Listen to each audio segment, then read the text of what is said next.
Hello everyone, today talking about analysis of the exchange rate in Mexico. The exchange rate is the price of the one currency against another.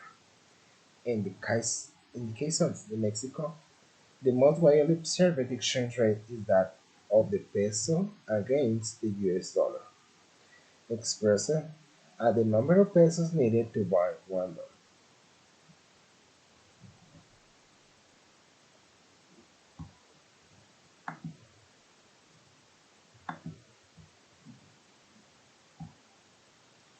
Exchange rate policy is the responsibility of the Foreign Exchange Commission, composed composed of the officials from the Minister of Finance and Banco de México.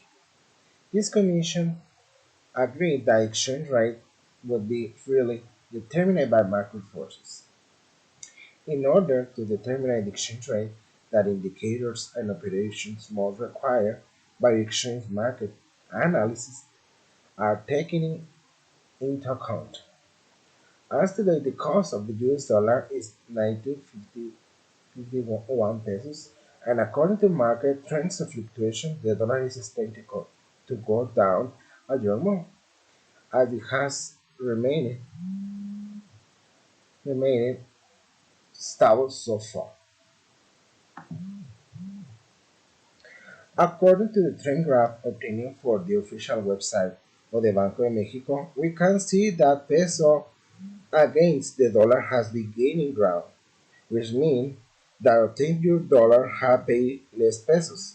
Until few years ago, the trade exchange rate was upgraded and the amount of pesos to obtain dollar was increasing.